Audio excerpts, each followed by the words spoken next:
and listeners to Tell It Like It Is. This is our second episode of Like It Is for 2025, and tonight you are going to have another in the series of programs where we deal with the issues that are of interest and concern to you.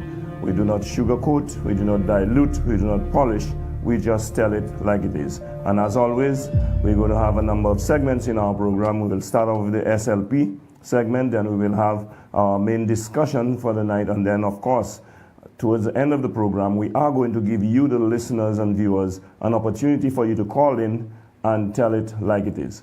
So ladies and gentlemen, a special welcome to you, those of you viewing on Hot 7 TV, those of you listening on Kiss FM, those of you in the diaspora, either watching on live stream or tuning in through Caribbean Hot 7 FM, and those of you who are just viewing us on Facebook, whether it is on the United Workers Party Facebook page or the Lenard Spider Montoute Facebook page, a special welcome to you, and we hope that you are going to have a very enthralling and enjoying and enlightening program of Like It Is tonight.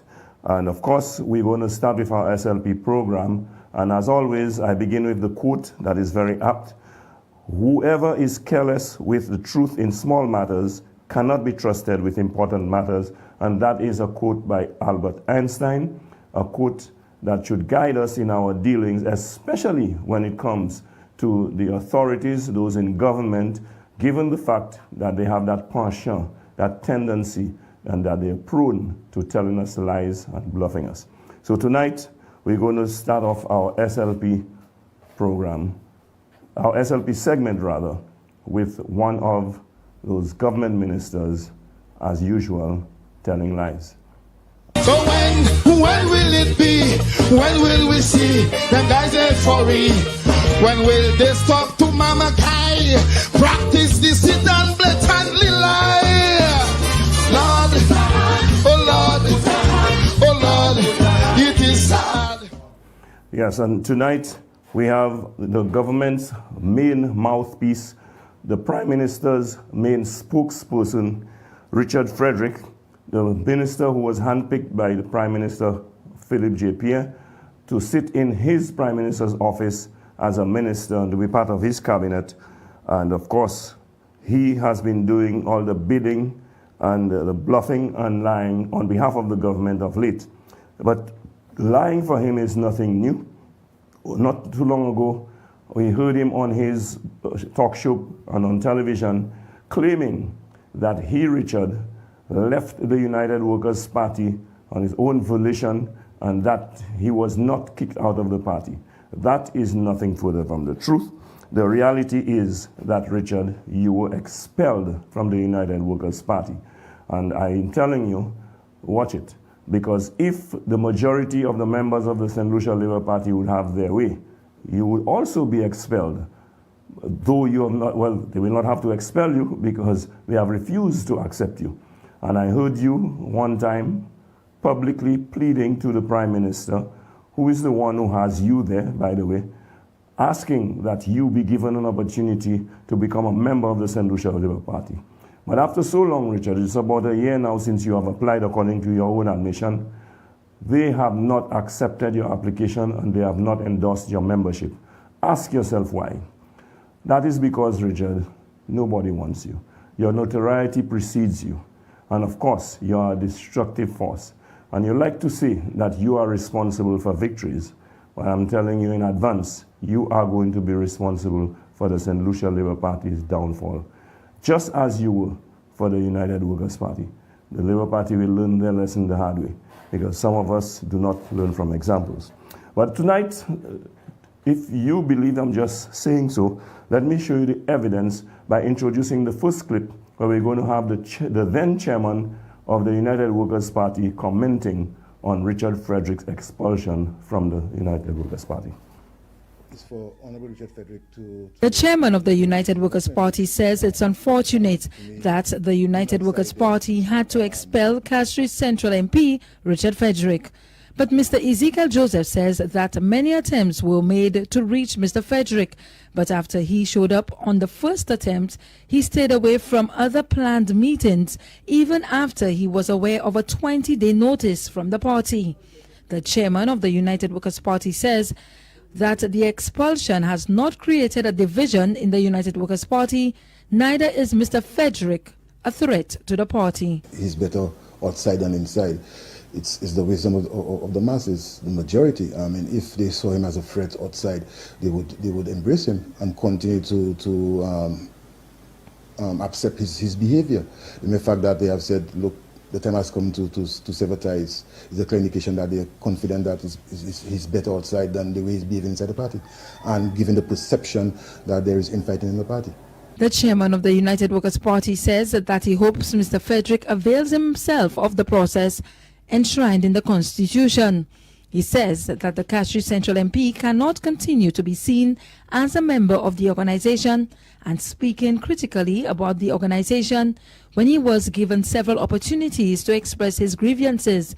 Mr. Joseph says that Mr. Frederick has been receiving invitations to attend meetings and had been stating publicly that he threw the invitations away. It's for Honorable Richard Frederick to whether to embrace it or not to embrace it.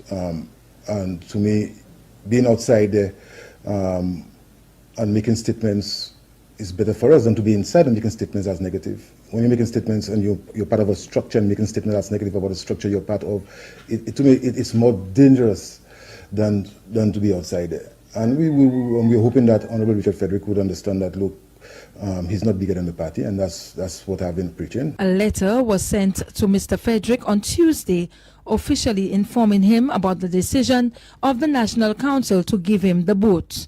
Mr. Frederick has said that he was expelled from the party because he told the General Secretary of the party that he is a political failure. For the DBS News World, I am Cecil Actel. Okay, so there you had it, ladies and gentlemen. You heard the chairman of the then chairman of the United Workers' Party, Ezekiel Joseph, indicating that in fact Richard was expelled, and of course towards the end you heard the reporter indicate that Richard acknowledged his expulsion by saying that the reason why he was expelled is because he called the General Secretary a failure. But now he's going to lie through his teeth to say that he left. You know, the bravado, the cockiness, the arrogance, he left. You didn't leave, Richard, you were kicked out. And that's what it is. Stop telling lies. And so, ladies and gentlemen, this was our segment called SLP for this episode. Welcome back, viewers and listeners, to Like It Is. Of course, like I indicated, we are now going through our second episode for 2025 of Like It Is. And tonight, we have for you some very interesting discussions on some developments that are taking place that you should be concerned about. Of course, we have a government that, well, what passes as government in Saint Lucia today, and never mind the hardships that they have compounded in the sense that they have made the cost of living worse for Saint Lucians. They have made the inflation that we are experiencing worse than it should really be. I want to say what is most concerning to me is the fact that we have a government with St. Lucians' blood on their hands. And I say so because when you look at what they did initially upon assuming office, they were responsible for the death of over 400 St. Lucians in a short space of time as a result of the violation of the protocols and the relaxing of the regulations that were in place for COVID-19. They caused the death of many St. Lucians. Of course, the previous administration, the United Workers' Party, presided over the onset of COVID and managed and navigated through the better part of the COVID virus being in Saint Lucia here, and we only had about 80 deaths before the Saint Lucia Labour Party assumed office, and in the flash, we had over 400 Saint Lucians perishing.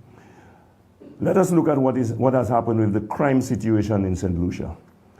They have presided, the government, and in particular the Prime Minister, who is the Minister of National Security, has presided over year after year of record-breaking numbers as far as homicides is concerned. The number of murders that we have seen, is well over 70 on a regular basis. We had twice had a record of 75, and in the last year, we went over the record of 75. Already for this year, 2025, we have had 3 murders. Of course, that's not news. that's another concern to the government. You will not hear a word from them. There are no utterances from the Minister of National Security, nothing to be said by the Minister of Crime Prevention, nothing from the Minister of Home Affairs, nothing from the Minister of Justice. And so it is business as usual. That is what happened. But I say to you, given the lackluster performance of this government, the lethargic approach, and the seemingly uncaring attitude of this government, I place the blood of those St. Lucians who have perished so far on the hands of the government of St. Lucia. And worse yet, we have a national hospital, the OKEU hospital. I mean, I cannot escape the fact that we have to talk about the dismal healthcare situation that is existing in St. Lucia. When it comes to healthcare, I mean, someone said to me, don't speak about healthcare in St. Lucia. And when it comes to health, I don't care. That is the attitude of the government. We have a hospital, OKEU, where it is not so okay to go for you to go there. And so we have people going there under animal-like conditions. We have people perishing uselessly, unnecessarily, because of lack of medication, lack of proper care, because of shortage of staff, and all of those things. And the government doesn't seem to have a clue as to what to do, or are unwilling or unconcerned about doing something. And so many St. Lucians have perished when they could have survived with some basic care, with some medication perhaps, or some timely treatment. They have passed away. And of course, that brings to mind people like Skinny, who passed away recently, and we heard of his ordeal at OKEU before he was transferred to Tatapia Hospital. And you know, these are the things that seem to just be normal, that passes as everyday normalcy here in this country, but it is not okay. And I'm saying to the government, these are further numbers of St. Lucians' blood that is on your hand. You are responsible for those deaths. You are responsible for the unnecessary death of many St. Lucians, whether it be through healthcare, whether it should be through the uncontrolled crime situation, whether it should be your lack of your poor governance or lack of good management in terms of what you did during COVID. All of those loss of lives that you don't seem to give a hoot about, the blood of those St. Lucians are on your hand. And in addition to that, what we have that passes as government, I mean, we have some individuals in government. Of course, the most notorious among them is Richard Frederick, the hand-picked minister in the Prime Minister's office, the Prime Minister's main spokesperson, the Prime Minister's mouthpiece. When we look at his behavior, I mean, his behavior is despicable, unacceptable, and totally beneath what ought to obtain as governance. And so I want to speak about a dangerous development that has occurred, and one that all St. Lucians should be concerned about, and that we should not just accept and allow to continue. We must stand up, say something, and if necessary, do something about it.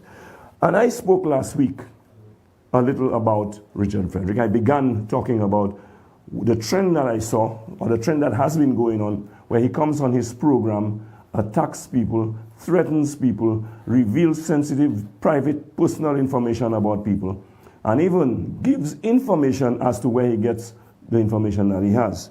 Now, Richard Frederick was on television, on his show, publicly calling the names of some 6 individuals from Castries Central and declaring them to be thugs and criminals. I do not know who gave Richard the moral authority to call anybody a criminal. But as a government minister, okay, as a cabinet member, a legislator, a lawyer, and a police officer, as I said last week, he ought to know better than to try people publicly, to judge people publicly, and to condemn people publicly.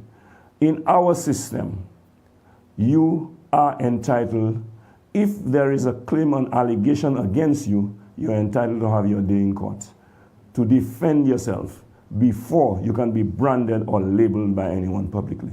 But Richard Frederick has taken to his television show and publicly call the names of the individuals, threaten to put up the pictures of the individuals, and call them thugs and criminals. And so, what was even worse than that behavior was the fact that he also publicly advocated violence on issue, and I've heard nobody of authority say a word about it. Not the police commissioner, not the Prime Minister, Minister of National Security, Minister of Justice. No one has uttered a word about the fact that you have a government minister, a member of cabinet, publicly advocating violence. And you'll be wondering what I'm talking about, okay?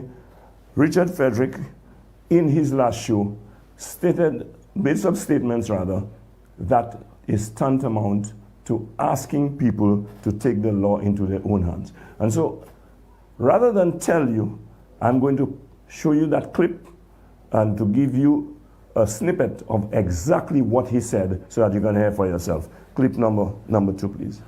I want to call on Mr. Commissioner. Mr. Commissioner, this is getting too serious for us to take a lackadaisical approach.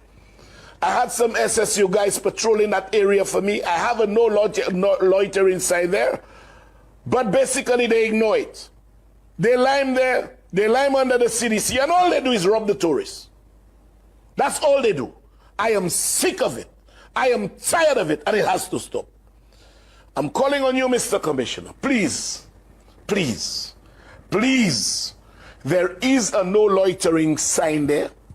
Those thugs have to be arrested on sight for loitering. Yesterday, there is one called Claude. There is one called Claude. He robbed the tourists right there. You know, what's going on with you guys?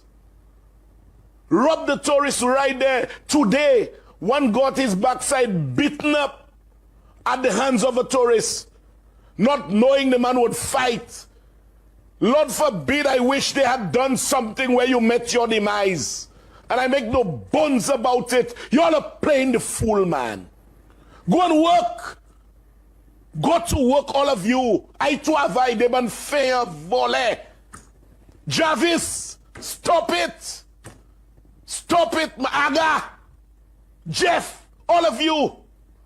And I'm not afraid to call your names. I know you all. I have video footage of you all.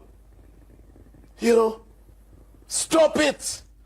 And you know what I'll start doing? Put your pictures. When I say Solomon Clark, put up your picture. When I say Jarvis, put up your picture. When I say Brent, put up your picture. Aga, Jeff, Claude, put up your pictures. Now, ladies and gentlemen, I don't know if you do not see anything wrong with those utterances that we just heard from a government minister, a member of Philip Pierre's cabinet. I mean, apart from the threats that were made, the revelation of names of individuals who Richard, by himself, has judged, okay, and condemned, okay, and threatened to put their pictures up in addition to calling their names, okay. If you cannot see anything wrong with that in a society like ours, where we are governed by law and order, and there are processes to ensure justice for everyone. If you cannot see nothing wrong with Richard sitting on his show on national television and giving instructions to the Commissioner of Police on what to do with the individuals whose name he has called out, who he has deemed to be thugs and criminals, if you don't see anything wrong with that, something is wrong with this country. And so, ladies and gentlemen, the threats are bad enough. But to call on the city police and the commissioner of police, okay, and to talk about giving instructions to the SSU, something has to be wrong. I mean, let's just listen a little more. Because, I mean, this is so vile, this is so declassy, this is so unacceptably wrong, that St. Lucians cannot tell me that they do not have a problem with that. And we cannot allow this to continue. And if the Prime Minister sees nothing wrong with this, we'll have to let him know that we are not going to stand for it. Let's hear clip number 3, please. You're thugs, and I'm not afraid to call your names, you know. Claude, what you did yesterday, y'all have to stop, you know. You'll have to stop. You all must stop. You all have to stop. You all have to stop. Claude, Solomon Clark, Jarvis, oh Lord, Jeff Aga, Brent. You all have to stop. If you all don't stop, you all will be stopped. You all will be stopped. Commission, I'm calling on you. If you have to stop, leave, or persons work round the clock, let them do it. Prepare the cells. Prepare the custodies for those guys, for those thugs, and lock them up. Lock them up without fear or favor. If they don't understand, let's make them feel. Mr. Commissioner, please, please, SSU to the rescue. I'm literally begging. I'm literally publicly begging. We have to return a degree of sanity to the streets of Castries. We must. We must. You all need to stop. You all need to stop. And when you all see me, don't bossman me. Because I will be no bossman to no thug. Don't no bossman me. You all don't know I know what's going on. You all don't know that. You all don't know I have eyes all over. You all don't know that. You all don't know the very people among whom you all are will come and tell me because they say, boss, when you're doing your thing, I not in it. Is that one? Is that one? You all don't know that. Stop it. Stop it. Stop the damn low life. You all thieves. Go and work. Go and work. Look for work that you all want to do. That you all have to do. Go and look for work, man. This is nonsense. Utmost nonsense. And you all will stop. You all will stop. Top at top, they must stop. Or they will be stopped. And I make no bones about it now. You know, if it's war, you all want to declare on the people of this country. If it's war, you all want to declare on the economy of this country. If it's war, you all want to declare on the government of this country. Then we will declare war on you. And I make no bones. No bones. Nonsense. Nonsense you all are doing. You know, nonsense alone you all are doing. Nonsense, nonsense, nonsense. You know, we don't have to be begging for peace in our country, man. We don't have to beg for peace in the city of Castries. And I just pray one day I meet one of you all robbing a tourist. I pray, I look for the opportunity to find one of you robbing a tourist. That is why I don't want to, when you all boss man me, I don't even want your boss man. Because I will not think twice. And I make no bones about it. I am dead serious. I'm angry. I am angry. I am angry. I am angry. I'm angry. And I tell you, Jarvis, I tell you, Brent, I tell you, Solomon Clark, Claude, all of you, Aga, Jeff, I will be putting up your pictures on my TV screen. And do something about it.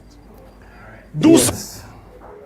Yes, ladies and gentlemen, you listen to that rant of a so-called government minister advocating anarchy in this country, lawlessness and violence. Okay. The gentleman is actually on his program advocating, making threats first of all, giving instructions to the Commissioner of Police, giving instructions to the City Police, giving instructions to the SSU. Who has given Richard that authority?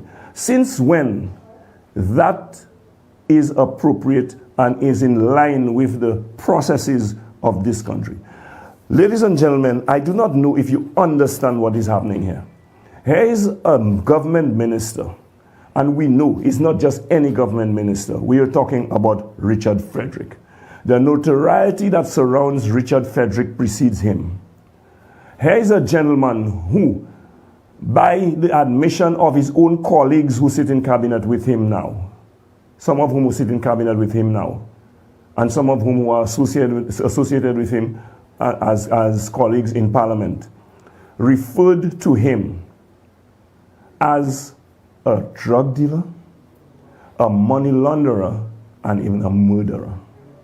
But that individual now is going to be judge and jury and executioner to determine who is a criminal, who is a thug, how they are to be dealt with, what the police is supposed to do with them, all without a trial. Now, Richard, if you have evidence of the things you are saying, the proper thing to do is not to prosecute the individuals on television and to label them in the way that you did. You have to be more responsible than that as a legislator, as a lawyer, as a former police officer who knows better.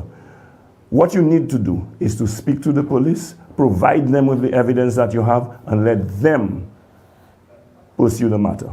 You went as far as to say that if you, Richard, were to see any one of them robbing a tourist, if you were to see one of them robbing a tourist, and I don't want to misquote you, you know, you pray for that. Okay, you're looking forward to that opportunity. Okay, and you will not think twice. What does that mean? You will not think twice. Okay, and you make no bones about it. This is serious, and you claim it's because you are angry. Richard, that gangster, that rogue style, that approach is not the right approach for a civilized society. You as a government minister should not be advocating violence in that manner. You should not be making such threats on television, and you should not be condemning people in the way that you do publicly. Of course, in the past, you have held up files that you claim were given to you by the police. And so today you are further proving to us how much authority, how much control you have over the police. Not only do you get files on individuals from the police, but you can publicly on television give instructions to the police. The notorious rogue and gangster-type minister, Richard Frederick, who was specifically handpicked by the Prime Minister, Philip J. Pierre, to be a minister in his office and a part of his cabinet, is on television today demonstrating that by some reason that we do not know, he has assumed the authority over the police force of Saint Lucia. We have never heard that he is the Minister of National Security. We have never heard that he is the Minister of Home Affairs. We have never heard that he is the Minister of Justice. But he, obviously, is the de facto Minister of National Security, the de facto Minister of Home Affairs and Justice. And so he is showing his authority and control over the police force. He is showing his form of justice. Okay? And he is determining the fate of ordinary St. Lucians by he, Richard, trying them, prosecuting them, and deciding what their punishment should be. That is highly inappropriate, highly unacceptable. Now, if you think that is bad, and I'm saying so because, ladies and gentlemen, we have to be very careful the things that we allow in this country. We have to be very careful that we not remain silent when the destruction of the very institutions that guide and govern decency, civilized behavior, okay, justice, and democratic principles in our country, when they are being tampered with in that manner, and we sit idly by and say nothing, the time will come when we'll want to say something, but it'll be too late.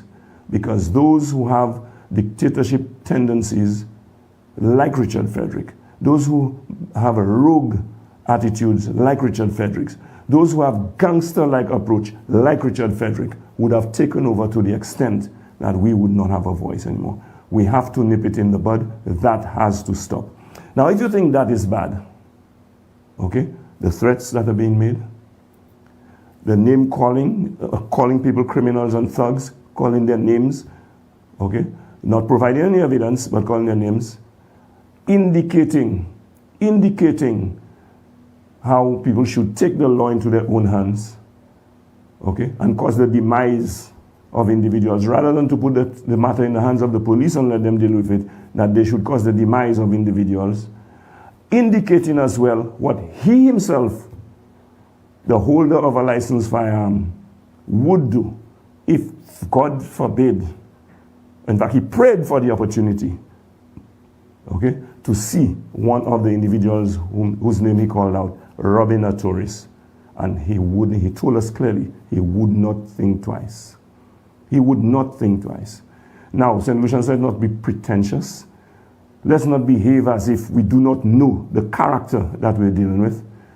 Those of you who do not know him personally, you have seen many social media clips of his violent attitude and behavior. You have seen where he has attacked police officers. We know of him going to court, okay, and being fined for firing bullets at people, putting holes in the water tank. This is an individual that the very cabinet in which he sits alleges that he is a gangster, in the sense that they say that he's a drug dealer and a money launderer. That person with such a reputation, his well-known notoriety in this country, is going to be allowed, okay, after being handpicked by the Prime Minister is allowing him to exhibit that kind of behavior in public. I can only imagine the fear that is in some law-abiding citizens in this country. I can only imagine the fear that is in those who do not have a voice, who do not have the power, who do not have the wherewithal to pay for justice. The intimidating factor here is clear. The threats that are being made is clear. That is a rogue minister in a rogue government. You all are a rogue government if you all are going to allow this kind of behavior to be perpetuated by Richard Frederick. And Prime Minister Philip J. Pierre, you are a rogue Prime Minister if you're going to handpick an individual for that purpose and allow him to publicly demonstrate that kind of behavior. Now, I'm coming to the police commissioner now. You don't have to know the rules and regulations of the police force, but I'm sure that all of you understand that not even the Minister of National Security is supposed to give the police direct instructions as to how they carry out their duties. The Minister of National Security himself has admitted he's not a police. So that's not his role. His role is to set policy and to provide for the police the resources that they need. But you have a minister who's not even a Minister of National Security, not even a Minister of Home Affairs, on television, publicly. First of all, he has on television shown evidence that he can get information from the police on individuals. And that's a dangerous thing, you know, that I think we have just overlooked and underplayed. And now, he's demonstrating to us his authority and influence over the police, where he can give them instructions publicly on television. I actually said it. I'm giving you instructions on television.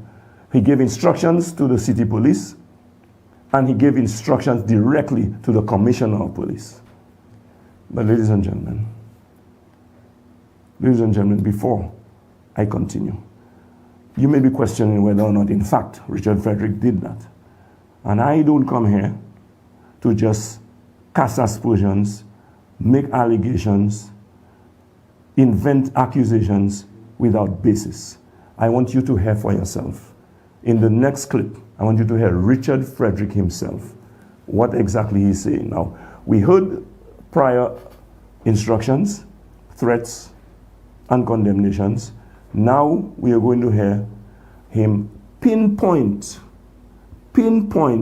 two police officers that he, Richard, has a problem with, and is instructing the Commissioner of Police, dictating to the Commissioner of Police, directing the Commissioner of Police what to do with them. Let us hear that clip. Mr. Commissioner, Mr. Vungard, I am publicly asking you to intervene. You cannot have a police officer attached to special branch, access to sensitive information, always around the Prime Minister, always armed, and referring to the Prime Minister as he's a waste of space. Something has to be done with immediacy, like tonight. Tonight, something has to be done. Something has. Mr. Commissioner, we cannot permit that to continue. We cannot continue along those lines. Because guess what?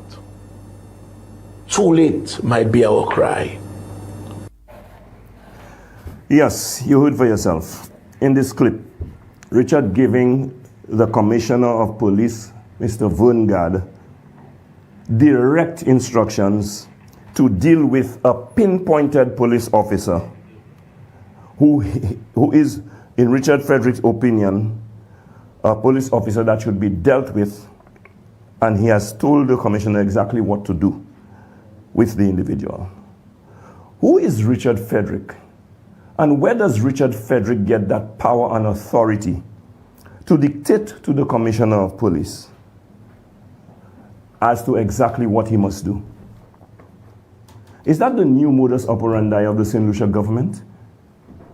Is that how we are operating as a country now, where a minister can publicly on television have his grouse with an individual and call on the police commissioner, and on television in public, though he is not even assigned to the portfolio under which the police falls, tell the police what he, Richard, wants done, okay, and dictates to him exactly what it is that he must do.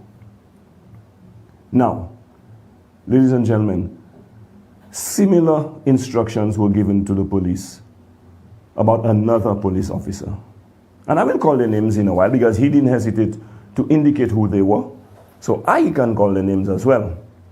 But Richard Frederick gave similar orders to the police commissioner about another officer he claimed who called him a jackass on social media.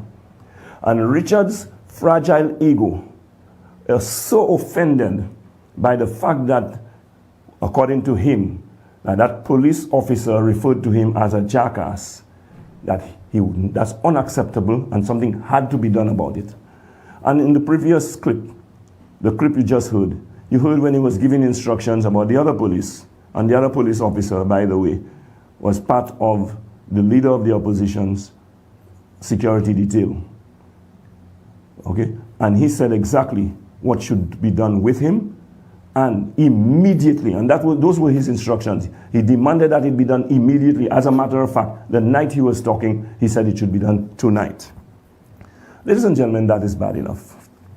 But what is more shocking, what is more alarming, what is more disturbing is the fact that the police commissioner, Mr. Verngard, seemingly actually carried out the instructions given to him by Richard Frederick on television. Now, you can argue if you want that it is coincidence that the two pinpointed officers, okay, one was sent on leave and the other was transferred. You can argue that it is purely coincidence, but you cannot convince me that that is the case. That, ladies and gentlemen, is a dangerous precedent that has been set. That is a dangerous development in this country of ours. When a questionable character, a notorious individual like Richard Frederick can have the power and authority to direct the police commissioner on public television as to what exactly he wants done with individuals that he has pinpointed that should be dealt with, and it actually happens. Now, am I concerned? Very concerned. I cannot accept for me to be existing, to be living in a society where that is the type of justice that prevails, that is the type of law and order that we have, and that is the kind of system that we embrace. I am saying to the Prime Minister, you have tacitly endorsed that behavior by Richard Frederick. You have tacitly given him that power and authority to do what he is doing. You need to rein him in. You need to make a statement. And Mr. Verngard, for your own integrity as a professional, you need to make a statement to this country because there are many of us who are very disturbed by that development, what has actually happened. And ladies and gentlemen, those of you who are wondering exactly what I'm talking about, Richard Frederick on television indicated that he had a problem with Talion, who is a police officer assigned to the leader of the opposition as his bodyguard. Because Talion expressed some political views that Richard is not pleased with. Richard Frederick was not pleased with it, so something has to be done. Because Talion is carrying a firearm, and he is in sometimes he's exposed to sensitive information, and he is in the company of the Prime Minister. And since he feels that way of the Prime Minister, he said the Prime Minister is a waste of space. Okay? Richard is insinuating or suggesting that Talion would do something to the Prime Minister because he carries a firearm. Now, it is often said that people judge you by who they are. And people make assumptions about you based on how they think. Now, Richard, let me ask you the question. You, who has publicly demonstrated a violent streak, you too are the carrier of a firearm. I've heard you say far worse comments, made far worse comments about the leader of the opposition, for example, and Guy Joseph, publicly. The leader of the opposition is in parliament with you. Should you be allowed to carry your firearm into the parliament? Should you not be stripped of your firearm whenever you're in the company of the leader of the opposition? So you see how ridiculous it can get? What are you suggesting? What are you insinuating? You're judging others by your own standards. That is what you're doing. But let me get back to the gist of the matter here. The more important issue is the fact that you called for something to be done. You called, no, let me not just say you called, an arbitrary statement.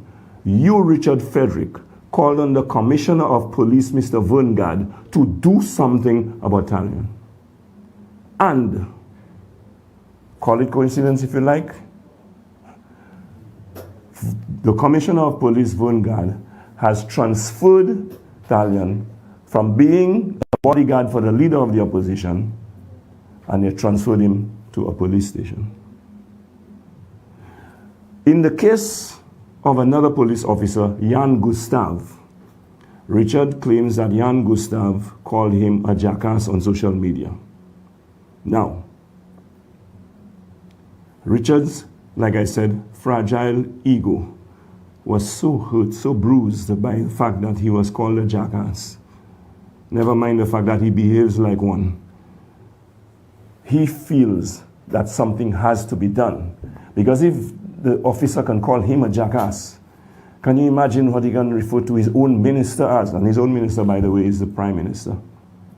You know? And Richard is so protective of the Prime Minister.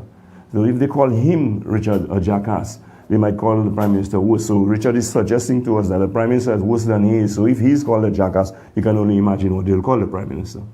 So Richard has directed the police commissioner to do something. And he publicly said it on his talk show on television, that the first time he launched a report, nothing was done. Now, let me just say something.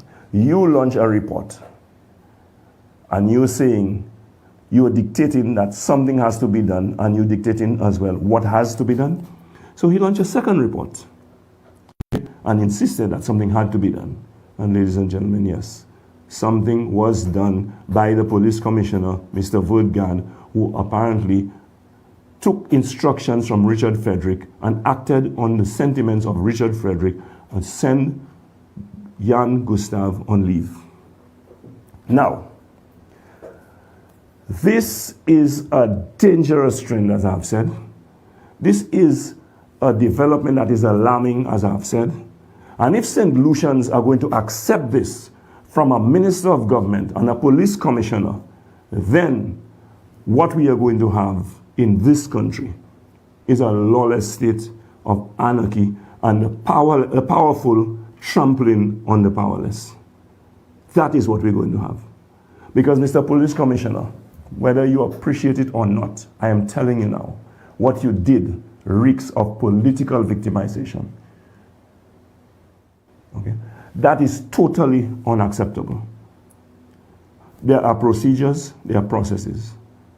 And you, as police commissioner, you have to come out, make a statement, and give us, people like me, the satisfaction that you are not being directed by Richard Frederick, that you are not being dictated to by Richard Frederick, and that you're not carrying out the wishes and agenda of Richard Frederick. Because it seems exactly like that to me. That is what you're doing. And so, ladies and gentlemen, it is bad enough that Richard can be aided and abetted by Prime Minister Philip Pierre to do what he is doing. The tacit endorsement to make such public pronouncements and to give directives on television, okay, publicly to the city police and the police commissioner. And to think that the police commissioner actually carries out Richard's directives and does exactly what Richard asked him to do. This is actually a breach of process, Mr. Commissioner, Mr. Prime Minister. This flies in the face of good governance, and this is blatant political victimization. The police force, okay, is outrightly engaging in political victimization. And you, Mr. Police Commissioner, are allowing yourself to be used as a political tool by Richard Frederick. Your professionalism, your integrity as a professional is at stake right now.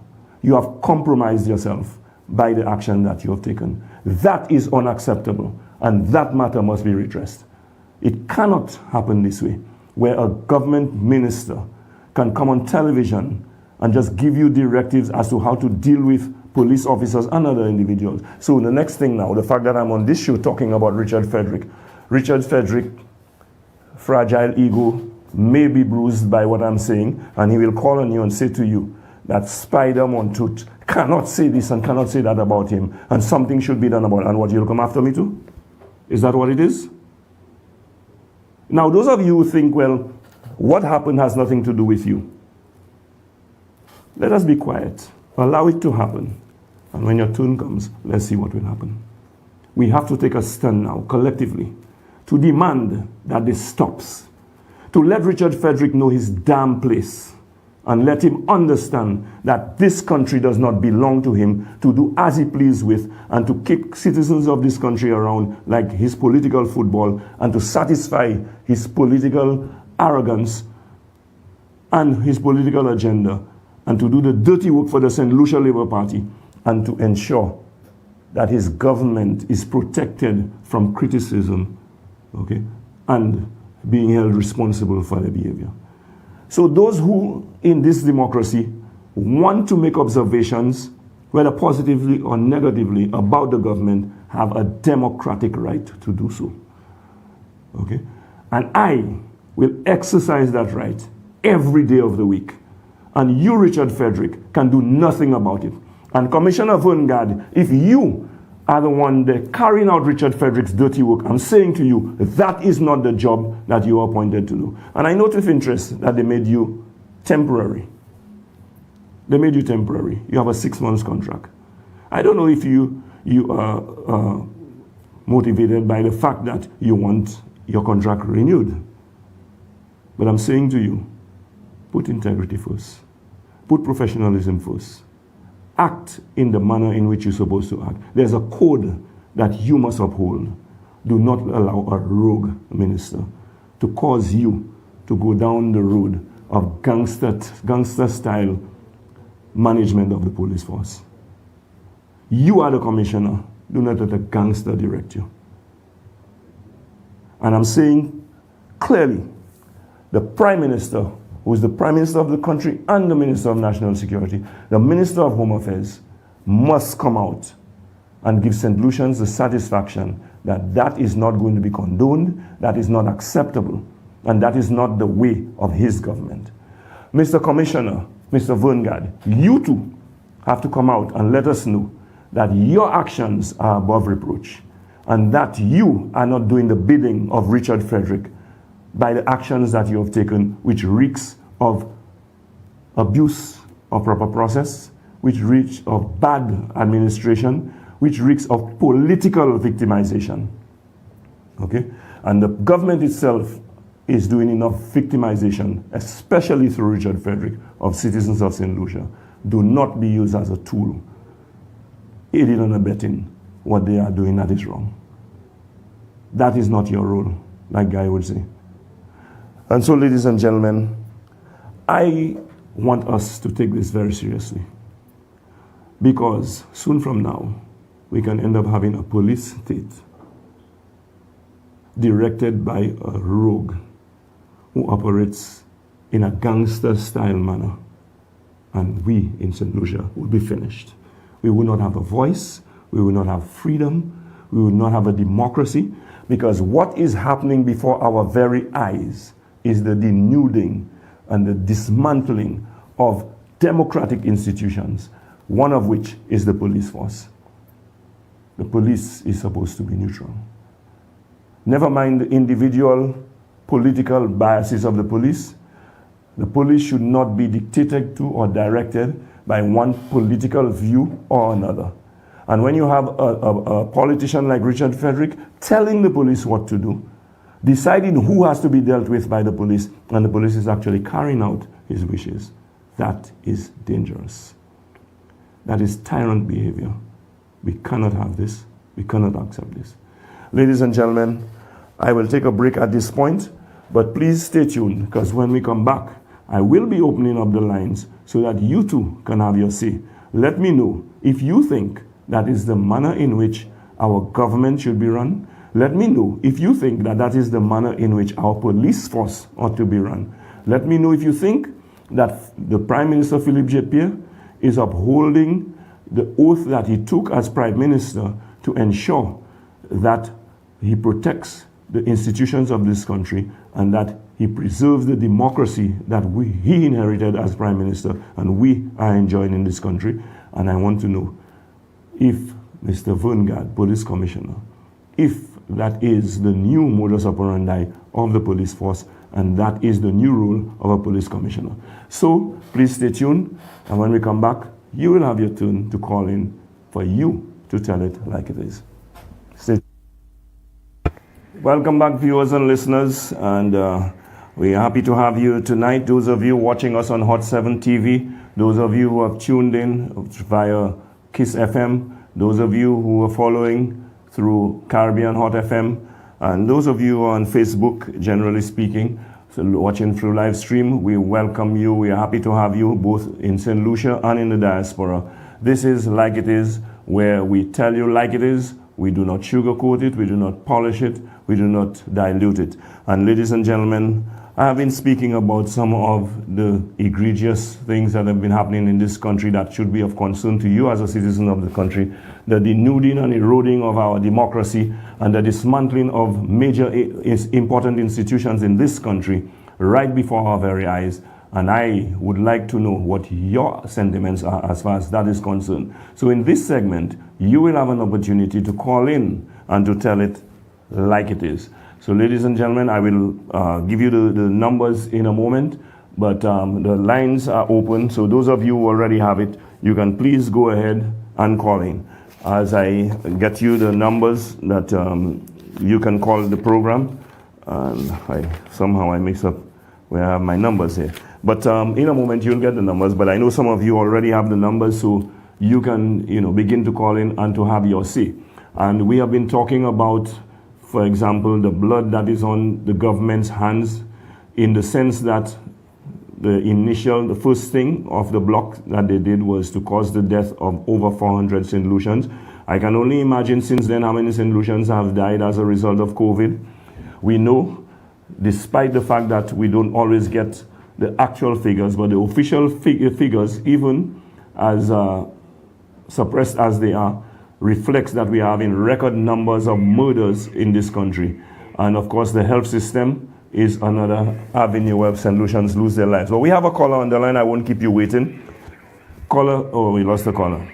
Okay, we have another caller. Caller, welcome to Like It Is. Please go ahead and make your contribution. Good night, sir. Good night, Mr. Spider. Good night to you, sir. Yes, Spider, let me tell you, this is not the first time that Labour Party has done this to the police officer. If you can recall, there was a deputy commissioner of police who went on vacation after the 2011 election when SLP won. Kenny Anthony was the prime minister. When he was due to resume vacation, sometime early 2012, he was asked to remain on leave. And he retired in 2019 from vacation, not working one day, almost 7 years on vacation, getting a full deputy commissioner of police salary. That can only happen. It has only happened in Saint Lucia under the Saint Lucia Labour Party. So that's not the first time. Politics have started really in the police force in 1997 when Kenny Anthony became prime minister. And that's a fact. So I just wanted to put that first as your first caller. Thank you very much. Thank you, caller. And I would like, if my technicians I can find my note with the numbers. If the technicians can just bring me the numbers so I can announce for those of you who do not already know. But those of you who have the numbers, could you please call in? We have had our first caller, and we are now awaiting our second caller for the night. You can call nowadays, you can call on WhatsApp or on the direct line. I'll give you both numbers in a moment. And remember, we were saying about the blood that is on the hands of the Saint Lucia government. We talked about the COVID victims. We talked about the victims of murder in this country. And we also have the victims of the OKEU hospital and St. Jude's. Yes, we have another caller on the line. Caller, welcome to Like It Is. Please go ahead and make your contribution. Good night. Yes, good night, sir. I want to say that show making sense because yeah, go ahead.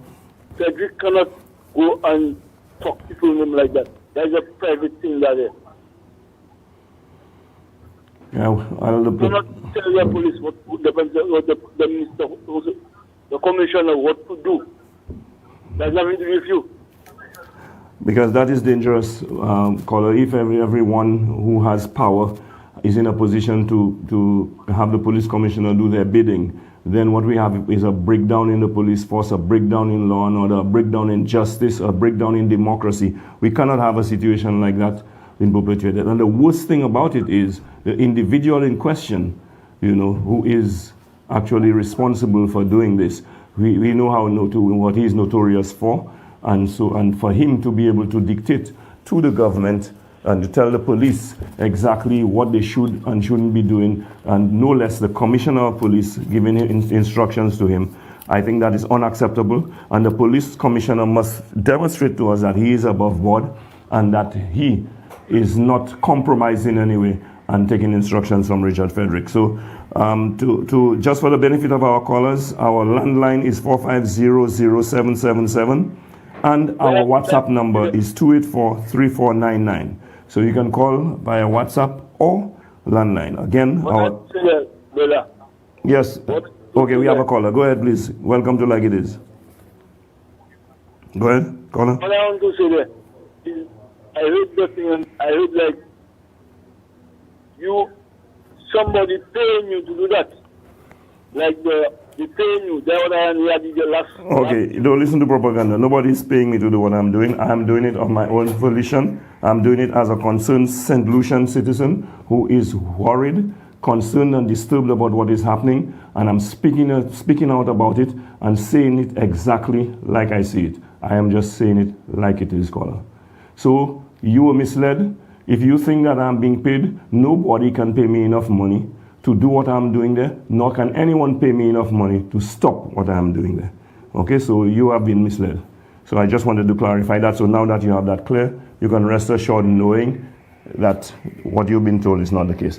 And so we have another caller on the line. Welcome to Like It Is. Caller, please go ahead and have your say. Tell it like it is. Yes, good night, Spider. And Good night. Good night to all of our listeners. Yes. Well, Spider, this is Jan Gustav, and I want to take this opportunity to thank you and... Oh, stop. So hold on a while. Ladies and gentlemen, in case you missed it, this is Jan Gustav, one of the names that I mentioned, one of the police officers who Richard mentioned on his show and asked the police commissioner to do something about him. And from what I've been told, he has been sent on leave. Go ahead, Jan. Make your contribution. Yes, so I want to thank you and the institutions who have lent support to me in this whole saga. It's for me a very unfortunate situation. I have been in the force for at least 31 and a half years now, and I have never found myself, involved in this kind of situation. It was more disappointing to me the way that I found out about this whole thing. In fact, it was a situation where I went up to Chesterfield to speak with my supervisor regarding my duties and support and what I was due to do.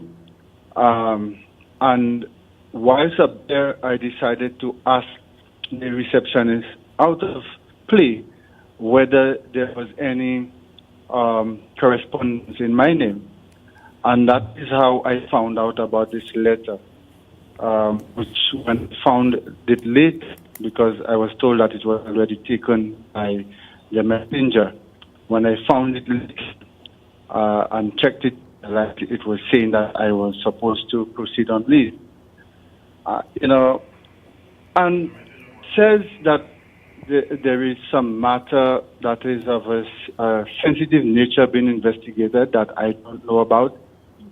So I have no idea what exactly, I've been asked to take leave for, other than what you spoke to earlier, which one can speculate about, but I don't know for a fact, and it is disappointing to me. Now, normally would have organizations and you have represented bodies when the members are faced with situations, the people representing them would normally come out and make statements and so on to give some representation on their behalf. I have heard from the Police Welfare Association. I've had brief conversations with certain members of the association, but I was hoping by now there would have been a greater effort to put a statement out where this thing is concerned. This particular minister that you spoke about on your show earlier is one who everybody knows has mentioned my name, throughout the years, trying to impugn my character and, encouraging his followers to do the same. And I have made pleas, I have made complaints, and nothing has been done. As we speak, there are 2 complaints that I made concerning this individual, and I am yet to get a status report on those matters. So it appears that I have to deal with this issue on my own, and to probably get the assistance of legal counsel. But rest assured, I will do my part to protect myself. Well, I'm happy to hear that you're going to stand up, but I am saying, never mind what you said there, I'm saying to St. Lucians, we cannot allow the officers to deal with that on their own. That has more to do with us than it has to do with them. Okay, in the officers' case, they were able to send them on leave and transfer them because they are part of the police force. What about you and I, who is not part of the police force? What is it they're going to do to us? Do you know?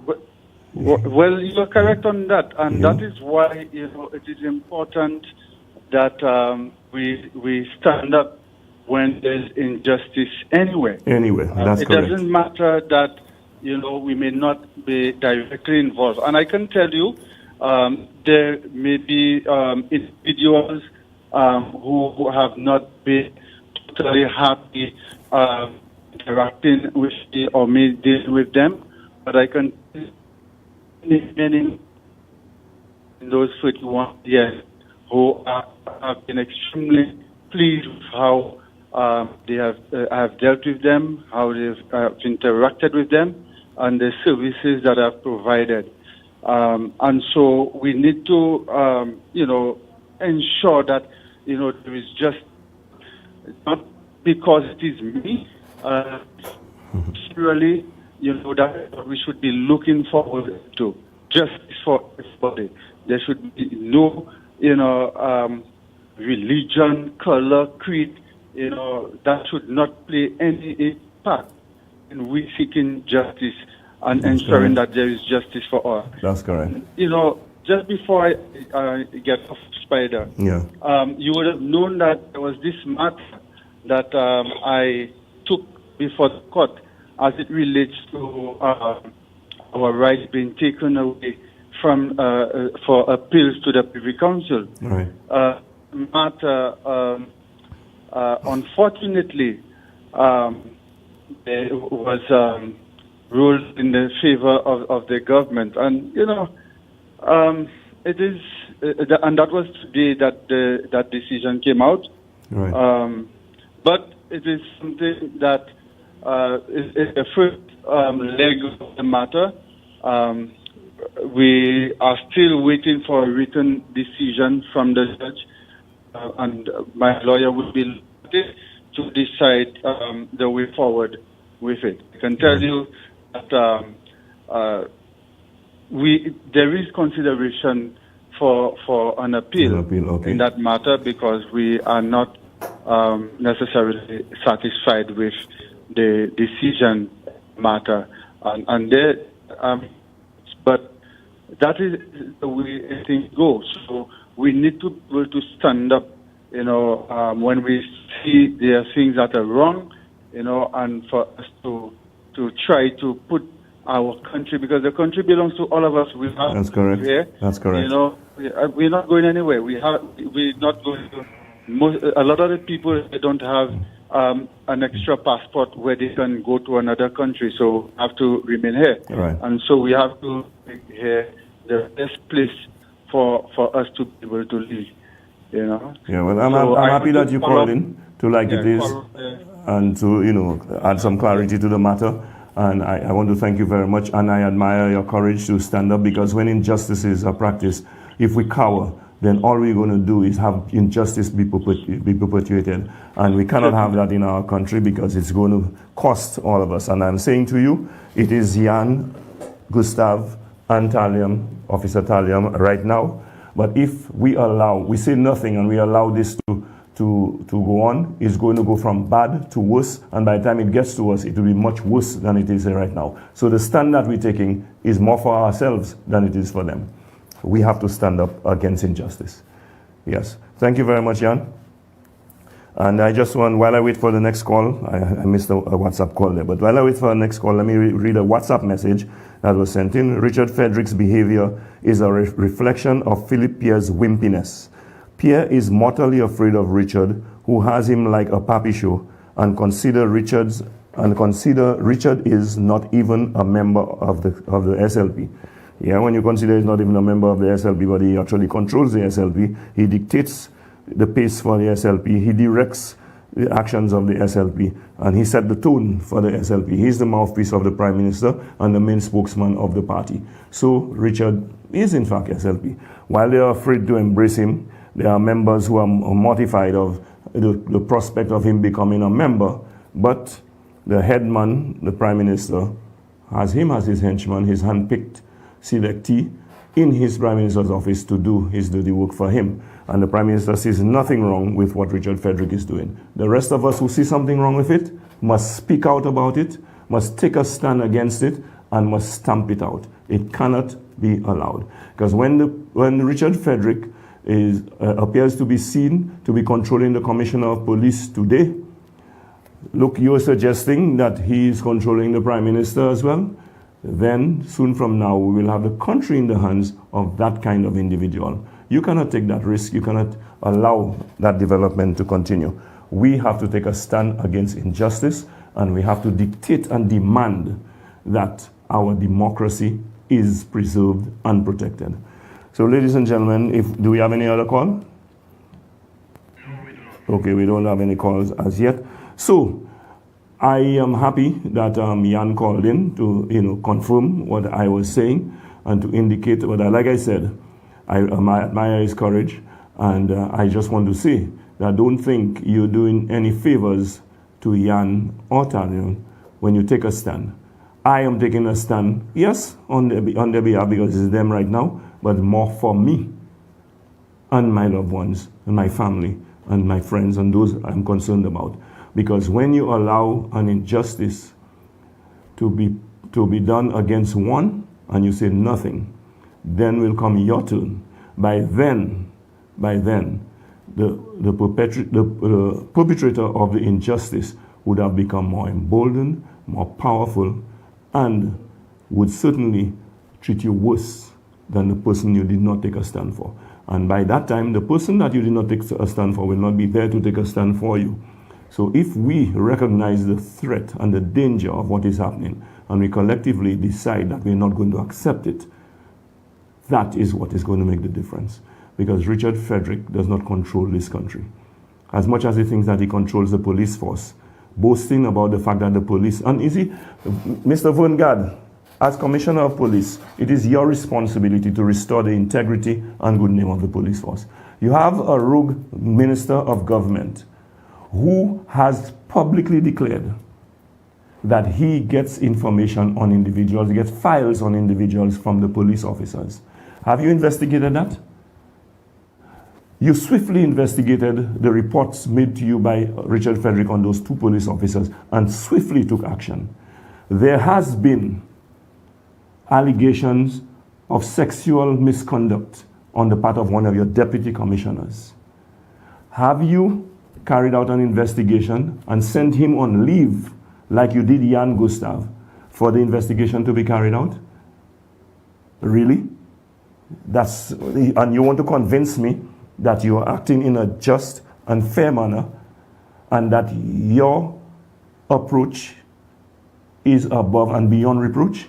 Is that what you're saying to me? When I can clearly see political victimization, breach of proper procedures, okay, abuse of authority, and poor management and administration taking place here. Not to mention the reflection that it has on our government, who are the perpetrators, and the ones encouraging that kind of situation in this country. I think we have a caller. Do we have a caller? Okay, we don't have a caller. All right, just a message. We have a message, a WhatsApp message. I have never voted, but I am aware that we can no longer allow corruption to invade our country. We are going to take back our democracy. And sir, or ma'am, if you have never voted, you now have to take up the responsibility to go out and vote, because if you want to correct what is happening there right now, you have to use the power of your vote to do so. Because I clearly sense that you are being affected by what is happening. You don't seem to want to condone the corruption that is taking place. And so you recognize that our democracy is being undermined and eroded. So you now in the next election have to take a stand to ensure that that is brought to an end. Now, at this point in time, we are coming to the end of our program. We just have a minute or so left. I will take this opportunity to wrap up. And let me just say that I want to thank all of you who tuned in tonight. Those of you in the diaspora, those of you around Saint Lucia, watching on Hot 7 TV, listening on Caribbean Hot FM, listening on Kiss FM, or on live stream on Facebook. I want to thank you for your participation. I want to thank those of you who called in. And I'm hoping that this this episode, tonight's program, was of some enlightenment to you, that we shed some light on some of the issues and would awaken you to some of the threats that we are facing in this country, to the extent that you will take a stand to protect our institutions, to protect our democracy, to protect our freedom, to protect justice in this country. And of course, to return good governance to our country, Saint Lucia. I want to say thanks once again, and I ask you to join me next Monday, the same time, 8 p.m. to 9:30, for another episode of Like It Is. And please, those of you who are listening, you can join the United Workers' Party tomorrow on live stream for a press brief at 10 a.m. in the morning, where they will be dealing with similar topics as we did tonight, the political victimization that is taking place big time in this country. I didn't even talk about some of the civil servants that are being victimized by this government, and in some cases by the very Richard Frederick, who has been on the case of 2 staff of his ministry and referred to them in a very derogatory manner, called them the sushi girls, and has since gone after them and so on. We cannot allow, entertain, or condone that kind of behavior in government that is beneath what should pass as good governance. This is unacceptable. Let Richard take that kind of behavior and attitude where it belongs. We don't want that in our midst to pass as government. The corruption that is taking place in the government, the poor health situation in this country that is claiming the life, unnecessarily claiming the life of St. Lucians, the high cost of living, the 2.5% burden that has been placed on top of the high cost of living, the many corrupt decisions and practices of this government, like the sale of the banana lands below price, like the sale of our ports to foreigners for the next 40 years, like the exorbitant price we're going to have to pay for the building of the Halls of Justice, like the $80 million loan that was taken for World Cup cricket, for which we have not gotten an account, and all of the corruption that is taking place in the CIP. And I want to talk about the CIP because I don't think St. Lucians are fully understood or grasped, but we don't have time for that tonight. I want to thank all of you. I want to ask you to join us, and of course on Thursday we have, in the morning with Nancy Charles, we have Meet the Opposition, and in the evening we have Roundtable. Of course, you will be hearing an announcement during the course of this week for our town hall meeting, which will take place on either Saturday or Sunday. Stay tuned. Please join us, where you will be enlightened, where we'll shine the light of the torch so that you can see and hear the truth. Ladies and gentlemen, thank you, and it was a pleasure having you on Like It Is. Have a good night. God bless.